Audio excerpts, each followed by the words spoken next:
Bienvenidos a este nuevo análisis a fondo.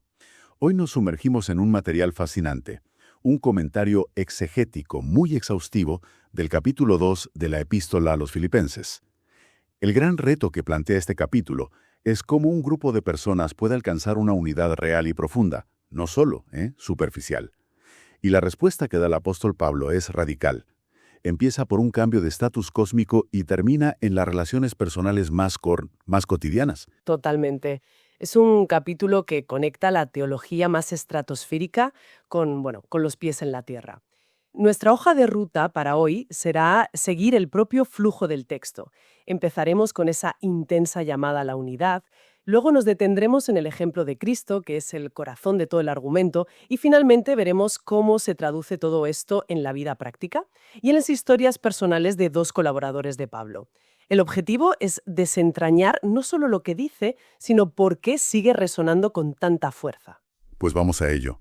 La conversación arranca con una petición de unidad que suena casi desesperada. Pablo les dice, si hay algún estímulo en Cristo, si hay algún consuelo de amor.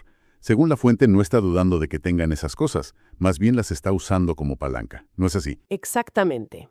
Es un recurso retórico muy potente. No está preguntando, oye, ¿tenéis esto? Lo da por hecho.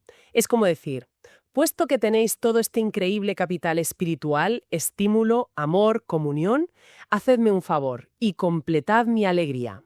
La palabra que usa para completad en el griego original implica una acción decisiva y urgente. Está diciendo, tenéis la base, ahora, por favor, construid sobre ella y sed uno. ¿Y por qué tanta urgencia? Había problemas serios en la comunidad de Filipos. El comentario sugiere que sí, aunque quizás no una crisis abierta.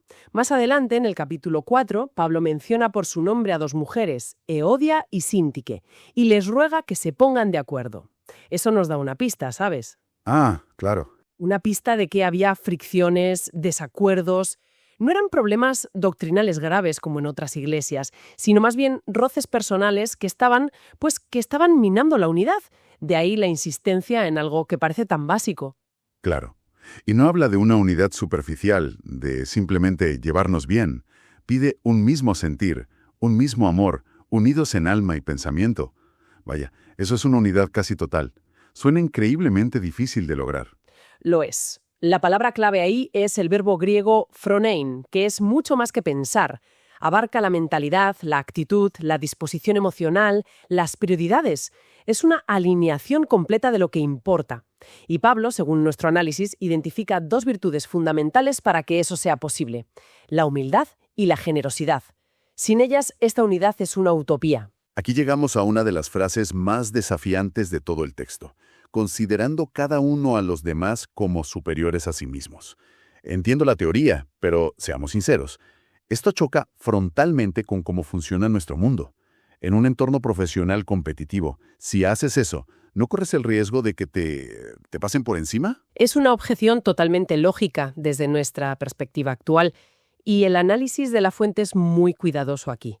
Aclara que no se trata de desarrollar un complejo de inferioridad, ni de mentir sobre las propias capacidades. No es decir, soy un inútil y tú eres un genio. La clave está en la actitud. Es una decisión voluntaria de anteponer el honor y el bienestar del otro. Es renunciar al derecho de exigir reconocimiento y, en su lugar, ofrecerlo generosamente. Y la segunda parte, la de no buscando cada uno sus propios intereses, sino también los de los demás, es el equilibrio perfecto. No anula el yo, pero lo saca del centro del universo. Entendido. Es más un cambio de foco que una negación de uno mismo. Y supongo que, para que no quede como un simple consejo moral, Pablo presenta el ejemplo definitivo. El ejemplo que lo redefine todo. Y aquí es donde el análisis da un giro, que lo cambia todo. Creo que mucha gente, yo incluida, siempre ha interpretado eso de que Cristo se vació a sí mismo como si, por un momento, dejara de ser Dios.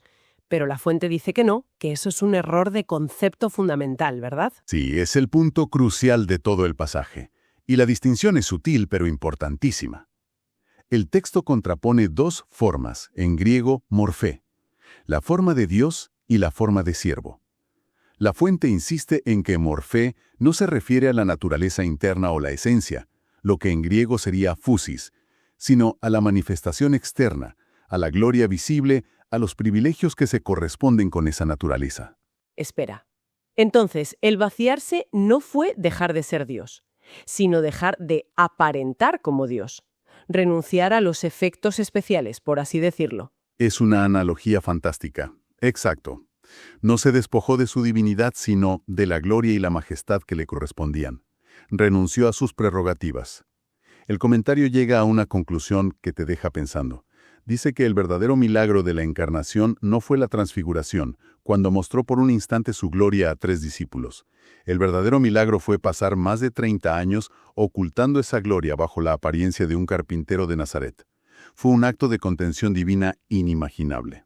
Eso le da una profundidad completamente nueva. Y el texto añade que no consideró el ser igual a Dios como cosa que aferrarse.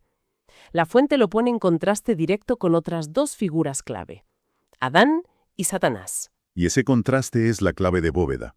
Por un lado tienes a figuras como la que se describe en Ezequiel 28, a menudo asociada con Satanás, o al propio Adán en el Génesis, cuyo pecado fue precisamente querer ser como Dios, un acto de autoexaltación, de querer agarrar un estatus que no les correspondía. Y por otro lado tienes a Cristo, que ya tenía esa igualdad con Dios, y en lugar de aferrarse a ella, la suelta voluntariamente. Hace el camino inverso, cambia el manto de rey por el delantal de esclavo. Es la inversión cósmica que repara la ambición de Adán. Hay otra frase que me llama la atención. Hecho semejante a los hombres. Suena un poco raro. Si era un hombre de verdad, ¿por qué no dice simplemente hecho hombre? Parece que hay un matiz ahí, como si no fuera un hombre del todo. ¿Qué está pasando con esa frase? El análisis destaca que esa palabra, semejanza, es deliberada. Afirma su humanidad real, era de carne y hueso, sentía hambre, cansancio, dolor, pero al mismo tiempo señala una diferencia fundamental. No era meramente un hombre. Su humanidad estaba unida a su divinidad, y crucialmente, era una humanidad sin pecado. Por eso es una semejanza. Era como nosotros en todo, excepto en la inclinación al mal que todos compartimos. Es la gran paradoja. El único que era diferente es el que pudo representarnos a todos. Y el descenso no se detiene ahí. Llega al punto más bajo posible. Se hizo obediente hasta la muerte, y muerte de cruz. El comentario es muy enfático en que su sufrimiento no fue menor por ser Dios, sino todo lo contrario. Sí, rechaza de plano cualquier idea de que su divinidad actuara como una especie de anestesia. De hecho, argumenta lo opuesto. Su naturaleza humana perfecta, sin el callo del pecado, sería infinitamente más sensible al dolor, tanto físico como espiritual. Sentiría el peso del mal que estaba cargando con una pureza y una intensidad que nosotros no podemos ni imaginar. Si el sacrificio tenía que ser real y sustitutorio, el sufrimiento tenía que ser pleno, sin atenuantes. Un abajamiento total. Y justo después, el texto pivota de una forma espectacular, por lo cual Dios también le exaltó hasta lo sumo. La conexión es directa. La exaltación es la consecuencia directa de la humillación. No es solo una consecuencia, es la respuesta del Padre a la obediencia del Hijo. El verbo que se usa en griego, uperusosen, es increíble. Es un superlativo. No significa solo exaltar, sino superexaltar, elevar por encima de todo lo imaginable. Es la vindicación definitiva. Y como parte de esa superexaltación, le da un nombre que es sobre todo nombre. Y sobre ese nombre, la fuente plantea una pregunta interesante. ¿Se refiere al nombre Jesús o al título Señor? Porque ambos aparecen justo después. La conclusión a la que llega el comentario es que se refiere al nombre Jesús. La lógica es que es el nombre que llevó durante su humillación. Es el nombre humano, el que significa Yahvé salva. Dios toma ese nombre, el nombre de su obediencia y sacrificio, y lo eleva por encima de todos los demás. Se convierte en Señor precisamente porque vivió y murió como Jesús. El resultado final es cósmico y definitivo, que un día, ante ese nombre, se doble toda rodilla, y toda lengua confiese que Jesucristo es el Señor, para gloria de Dios Padre. Vale. Después de esta teología tan elevada, que nos ha llevado de la gloria del cielo a la brutalidad de la cruz y de vuelta al trono del universo, Pablo aterriza de golpe. Nos devuelve a la tierra y dice: Así que, amados míos, ocupaos en vuestra salvación con temor y temblor. Esto, de primeras, suena a que la salvación depende de nuestro esfuerzo. Es una de esas frases que, sacada de contexto, puede llevar a mucha confusión. Y el análisis es muy claro en este punto. No está hablando de ganarse la salvación eterna, que en toda la teología de Pablo es un regalo inmerecido, es por gracia. Se refiere a la santificación, es decir, al proceso de vivir en la práctica esa salvación que ya se ha recibido. Es el llevarla a buen término en el día a día. Y en ese proceso sí hay una participación humana activa. ¿Y qué hay de la parte de temor y temblor? Suena bastante intimidante. Sí, pero no es el temor del estudiante ante un examen que puede suspender o del esclavo ante un amo cruel. El análisis lo describe de una forma mucho más útil. Es más bien el temblor de un cirujano con un bisturí en la mano, una mezcla de máxima concentración, un profundo respeto por la vida que tiene delante y la conciencia de que no puede permitirse un error por negligencia. Es una seriedad y una responsabilidad enormes, sobre todo porque, como dice el siguiente versículo, no estamos solos en esto. Dios mismo es el que en vosotros produce así el querer como el hacer. Es una colaboración, entonces. Hacemos nuestra parte con esa actitud de respeto, sabiendo que es Dios quien nos da la capacidad y el deseo de hacerlo. Y la manifestación práctica de esto es no quejarse. Parece una aterrización poco brusco, ¿verdad? De la exaltación de Cristo a «haced todo sin murmuraciones y contiendas». Pero tiene toda la lógica del mundo. Las quejas y las disputas son la expresión más clara del egoísmo y el orgullo que Pablo acaba de desmontar con el ejemplo de Cristo. Son el anti-Filipenses 2. Si la meta es la unidad basada en la humildad, las quejas son el veneno que la destruye. Por eso vivir sin ellas es la prueba visible de que son hijos de Dios sin mancha, y eso les hace brillar como luminares en el mundo. Me gusta esa imagen. No es solo un comportamiento moral, es una estrategia de testimonio. Su forma de vida unida y sin conflictos se convierte en una luz, en un entorno que el texto describe como torcido y perverso. Exacto. Y el comentario señala que este brillo tiene un triple beneficio. Primero, glorifica a Dios. Segundo, es para el bien de la propia comunidad, que se mantiene firme sosteniendo la palabra de vida. Y tercero, y esto es muy personal, es para la propia satisfacción de Pablo. Es la prueba de que su esfuerzo, su carrera como apóstol, no ha sido en vano. Y para ilustrar todo esto, el capítulo termina con el ejemplo de dos personas de carne y hueso, Timoteo y Epafrodito. Los elogios a Timoteo son increíbles. Son de una intimidad abrumadora. Pablo usa una palabra para describirlo que es única. No aparece en ningún otro sitio en el Nuevo Testamento. Viene a decir que Timoteo era su alma gemela en el ministerio, alguien que pensaba y sentía exactamente como él. Lo describe como el único que se preocupa genuinamente por ellos, en contraste con otros que buscan sus propios intereses. Y remata con esa imagen tan tierna. Has servido conmigo en el Evangelio como hijo a padre. Es la máxima expresión de confianza y afecto. Y luego está la historia de Epafrodito, que es un auténtico drama. Se nos cuenta que enfermó gravemente y estuvo a punto de morir por la obra de Cristo. Es que Epafrodito es el amigo que todos querríamos tener. Era el enviado de la iglesia de Filipos para llevarle una ofrenda a Pablo y ayudarle en la prisión. Y en esa misión se entrega hasta el punto de casi perder la vida.